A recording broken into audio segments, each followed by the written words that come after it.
किसमें? Carols acid में, H2SO5, इसमें सल्फर का ना नॉर्मल तरीका से निकाले तो क्या आ रहा था? +8 आ रहा था। +8 पॉसिबल है क्या? नहीं है। तो अगर नहीं पॉसिबल है तो हमें क्या करना होगा? इसका स्ट्रक्चर फॉर्म करना होगा। तो कैरोल्स एसिड का स्ट्रक्चर क्या होगा बच्चों? स्ट्रक्चर के लिए मैंने बोला कि ना तो अभी हाइब्रिडाइजेशन पढ़े हम लोग, ना तो VSEPR पढ़े हैं, हम स्ट्रक्चर नहीं बना सकते। तो हम क्या ध्यान देंगे कि ईच एंड एवरी एटम का ऑक्टेट कंप्लीट हो रहा हो। तो सल्फर के पास में कितने वैलेंस इलेक्ट्रॉन है? 6। कितने हैं? 6। तो ये देखो, 2 ऑक्सीजन को हमने इस तरह से डबल बॉन्ड से लगा दिया। अब सल्फर के पास में 2 वैलेंस इलेक्ट्रॉन बचे। तो ये एक ये H, O, ये देखो H। बोलो, देखो ईच एंड एवरी एटम का आपका 5 हो गया ना। ईच एंड एवरी एटम का क्या हो रहा होगा? ऑक्टेट कंप्लीट है। ये देखो हाइड्रोजन को छोड़ के, हाइड्रोजन तो अपना ड्यूप्लेट कंप्लीट करता है ना। तो अब देखो इस ऑक्सीजन की वजह से इस पर क्या आएगा? +1, इसकी वजह से +2, इसकी वजह से +2, इसकी वजह से +1, 2 2 4 और 1 5 6 +6 का आ गया। इस पर कितना? -2, इस पर कितना? -2, इसका कितना? -1, इस पर कितना? -1। कितने पेरोक्साइड लिंकेज? एक पेरोक्साइड लिंकेज। और इस पर कितना? -2 और इस पर कितना? +1। -1, इसकी वजह से -1 और इसकी वजह से भी -1, तो -2 का हो गया ना ऑक्सीजन के ऊपर, इसके ऊपर। Got it? तो इस तरह से बाबू स्ट्रक्चर आपका सब चीज का क्या है? सॉल्यूशन। चले आगे।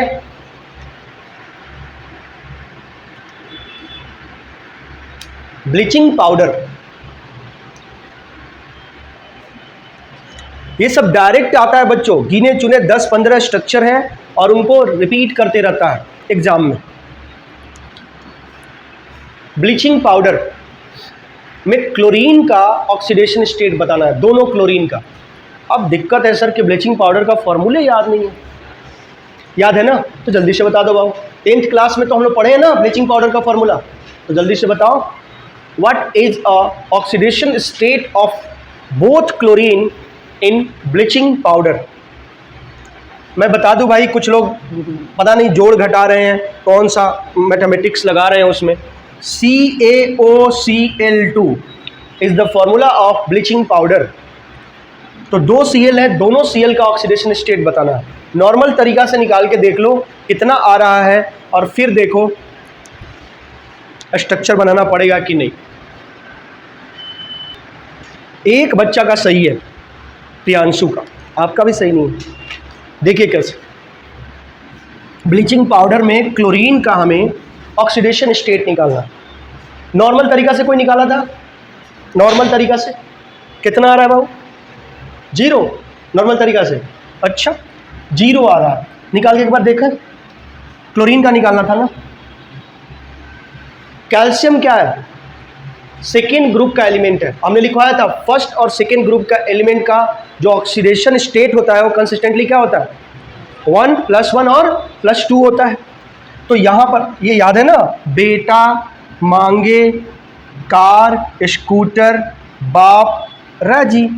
तो ये क्या है? सेकेंड ग्रुप का एलिमेंट है। तो +2 होगा इसका। तो 1 का 2, तो 2 प्लस ऑक्सीजन का कितना? -2 और प्लस हेलोजन का कितना होता है? -1। लेकिन इंटर हेलोजन में +1 भी हो सकता है। तो 2 और जिसको निकालना होता है उसको y, 2 मोल है इसलिए क्या कर दिया मैंने? 2y। और जो चार्ज के साथ बैलेंस करते हैं इस पर कोई चार्ज नहीं है, तो 2y = 0। तो यहाँ से ये क्या हो गए? कैंसिल हो गए। तो 2y = 0, तो y = क्या हो गया? 0 हो गया ना। बहुत अच्छा बच्चे, यहाँ से तो हमें कुछ हाथ नहीं लगा। अब देखते हैं कैल्शियम। कैल्शियम यहाँ सेंट्रल मेटल एटम की तरफ बिहेव करेगा। जो लीस्ट इन नंबर होता है ना और जो लीस्ट इन इलेक्ट्रोनेगेटिव होता है वही सेंट्रल एटम होता है। मैंने क्या बोला? बहुत बड़ी बात बताया मैंने। सेंट्रल मेटल एटम कौन होता है?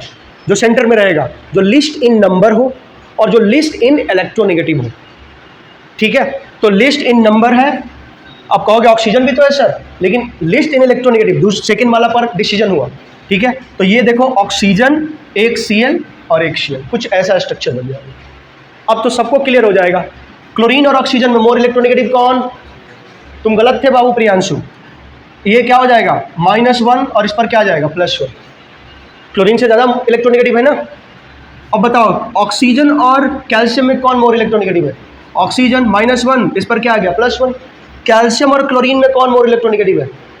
कैल्शियम कि क्लोरीन?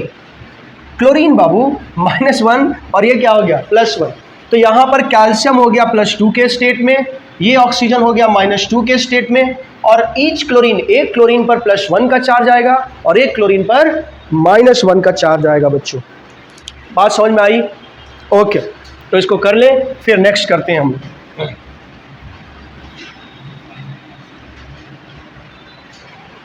नेक्स्ट है K3CrO8 में क्रोमियम का ऑक्सीडेशन स्टेट बताइए। What is the oxidation state of chromium?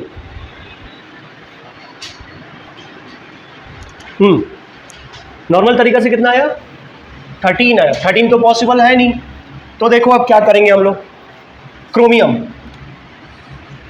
Valency तो वेरिएबल होता है। 8 ऑक्सीजन है, ध्यान से देखना। Peroxide linkage O 4 oxygen engage हो गए। 5 6 7 8 देखो सबके ऑक्टेट कंप्लीट हुए। हाइड्रोजन अभी पोटेशियम 3 है, के देखो आया। अब देखो इसकी वजह से इस पर क्या चीज़ +1, इसकी वजह से क्या चीज़ +1, इस ऑक्सीजन की वजह से +1, इस ऑक्सीजन की वजह से +1, इसकी वजह से भी क्या आ गया +1। तो क्रोमियम का इसमें क्या हो गया +5। How many peroxide linkage? 1 2 3 4 5 6 इसमें क्या आ गए परऑक्साइड लिंकेज। और ये देखो सारे ऑक्सीजन पर क्या आ रहे हैं -1, इस पर भी -1 -1 इसकी वजह से इस पर क्या आएगा -1 और ये भी क्या हो जाएगा -1। समझ में आया? तो ये हो गया क्रोमियम का ऑक्सीडेशन स्टेट। गॉट इट और नॉट? ओके सर, इतना देर से कर रहे हैं, क्या यही इसका यूज है? नहीं, और भी बहुत तरह से इसको हम लोग यूज कर सकते हैं। आओ देखो, जैसे मान लो ये हम लोग डिटेल में पढ़ेंगे रेडॉक्स में, थोड़ा अभी ये सब बेसिक चीज़ें नहीं पता होगा तो अच्छे क्वेश्चन नहीं बन पाते। अब आईटी लेवल का हम यहाँ पीरियोडिक टेबल में भी बताएं पढ़ाएं तो वो तो मान के चलता है कि बच्चा पूरा 11th 12th पढ़ के आया है, तो वो लोग आईटी एक चैप्टर पर बेस्ड कभी क्वेश्चन को फ्रेम नहीं करता, वो 2-3 चैप्टर को मिक्सअप कर देता है।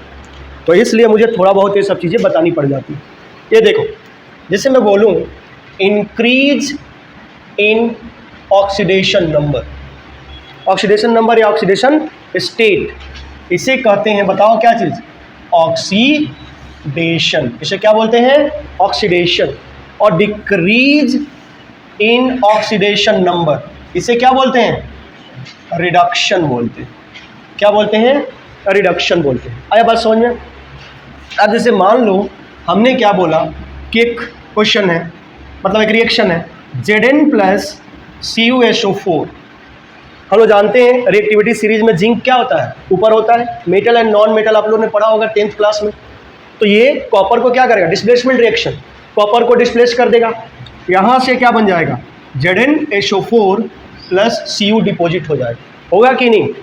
अब यहाँ देखो जिंक तो नेटिव फॉर्म में है ना, जिंक क्या है? नेटिव फॉर्म में है। तो नेटिव फॉर्म में ऑक्सीडेशन स्टेट क्या होता है? 0।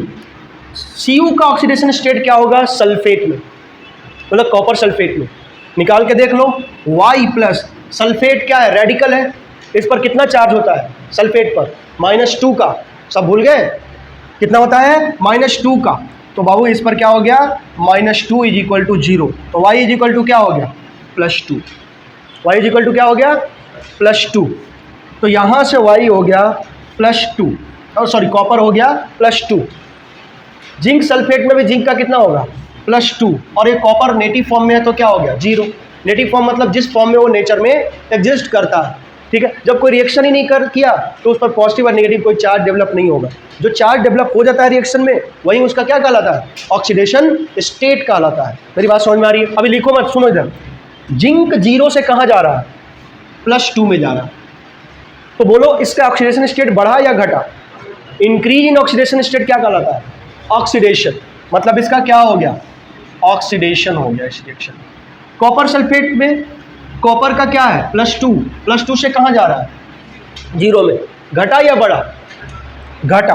तो डिक्रीज हो गया, तो इसका क्या हो गया? रिडक्शन हो गया। तो इस तरह से किसका ऑक्सीडेशन हो रहा है और किसका रिडक्शन हो रहा है, सब टिप्स पे होना चाहिए। समझ में आ रहा है? अच्छा, जिसका ऑक्सीडेशन हुआ वो क्या किया? इलेक्ट्रॉन लूज किया या गेन किया? देखो 0 से कहाँ गया? +2, +2 मतलब 2 इलेक्ट्रॉन लूज कर दिया। तो जब जब ऑक्सीडेशन होगा तो उसमें क्या हो रहा होगा? इलेक्ट्रॉन लूज हो रहा होगा। और जब जब रिडक्शन होगा तो उसमें इलेक्ट्रॉन क्या होगा? गेन। +2 में था, 2 इलेक्ट्रॉन गेन किया तो 0 में आ गया। समझ में आ रहा है? इसको जल्दी से कॉपी करो, फिर आगे बढ़ते हैं।